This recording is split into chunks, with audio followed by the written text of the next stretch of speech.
Հայաստանի Հանրապետությունը տարածաշրջանային անվտանգության բոլոր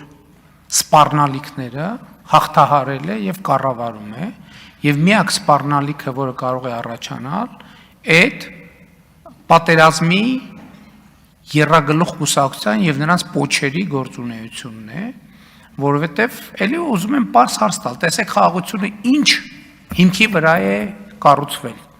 Հայաստանի Հանրապետությունը եւ Ադրբեջանի Հանրապետությունը Ալմատայի հռչակագրի հիման վրա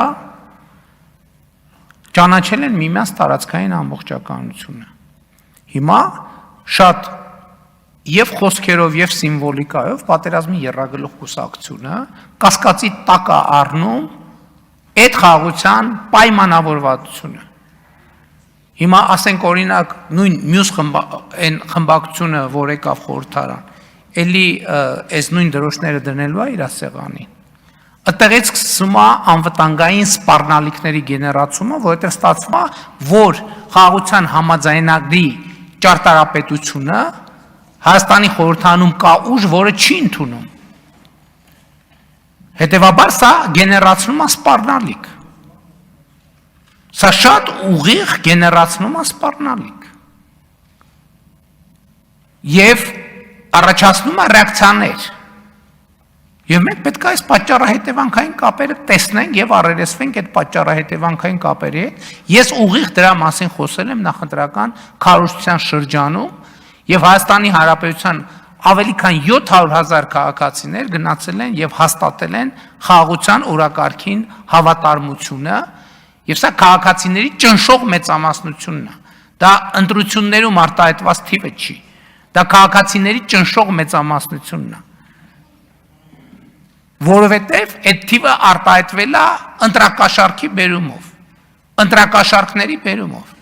Եվ Հայաստանի Հանրապետությունը պետք է ինքը իրեն պաշտպանելու լծակներ գտնի։ Դա լրտեսական ցանց է, որը աշխատել է, ընդ որում դե ֆակտո եւ դե յուրե լրտեսական ցանց է։ Եվ այստեղ պետությունը չքմեղանալու ոչ մի առիթ չունի, դրանց պետք է անել արմատախիլ, շատ կոնկրետ ձևերով։ Հակառակ դեպքում, այո, նրանք ամեն ինչ անելու են կոնֆլիկտը վերակենդանացնելու, պատերազմը վերստեղծելու համար։ Մենք հիմա վստահորեն կառավարում ենք իրավիճակը, բայց նաև մեր ժողովուրդը պետք է դրա մասին տեղյակ լինի։ Կարճ ասած, էլի հարց է սա։ Հիմա այդ ուժերը գալու են Ղարաբաղի շարժումը շարունակելու են, թե չեն շարունակելու։ Իրանք այն ուժը, որը գալիս ասում է նախընտրական շրջանում ասում է մենք 29743 քառակուսի կիլոմետրով չպետք է բավարարվենք, ըստ էության հարևաններին պատերազմը հայտարարել արդեն։ Հարևաններին պատերազմը հայտարարել։ Ընդ որում անորոշ հարևանների անորոշ պատերազմ, այսինքն տեղի ունենում հարևանների կոնսոլիդացիա մեր դեմ։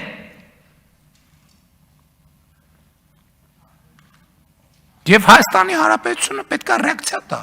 Հակառակ դեպքում մեզ պետք է ասեն դուք այսինքն համաձայն եք այդ խոսույթի հետ։ Բա ընտրակաշառքով երկիրը բերեն դնեն բանի տակ, հարվածի տակ։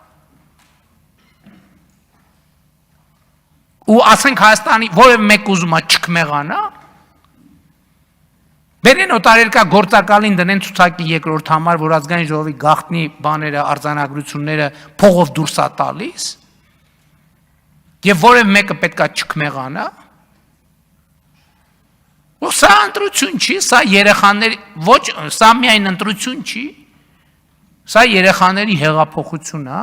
եւ երեխաների ապագային սպառնացող ցանկացած սպառնալիք պետքա ջարդուփշուր արվի հենց բնում։ Այդ սպառնալիքները անուններ ունեն։ Ռոբերտ Քոչարյան, կալուգացի օլիգարխ եւ բելարուսամետ օլիգարխ։ Պետք է ջախջախվեն իրենց բնում։ Ես էլի ասում եմ այս ամբիոնից, այն քաղաքացիները Հայաստանի Հանրապետության, ես ասում եմ, քանի վարչապետ եմ, ջախջախելու եմ հասցեական դրանց հասցեական ջախջախելու եմ։ Այն քաղաքացիները, որոնք այս գծի հետ համաձայն չեն, կոչ եմ անում հեղափոխություն անել Հայաստանի Հանրապետությունում եւ փոխել կառավարությունը։ 24 թվին ոնց ասացի, Ղարաբաղի շարժումը չի շարունակվել, ով համաձայն չի, կոչ եմ ընդդիմություն կոչ չի անում դուրս գալ փողոց, ես եմ կոչ անում։ Ասում եմ կալուգացի օլիգարխ Ռոբերտ Քոչարյան, բան, այն մեկը, բելարուսացի, ջաղջախելու եմ, անհատապես ջաղջախելու եմ, ու իրանց շոշափուկների և մետաստազներին, ջաղջախելու եմ հասցեական, բոլոր հնարավոր միջոցներով, ով որ Հայաստանի Հանրապետության քաղաքացիներից համաձայն չի, հենց այսօրվանից դուրս եկեք փողոցներ հեղափոխություն արեք, այս պրոցեսը ուրիշ ձևով կանգնեցնելու հնարավորություն չկա։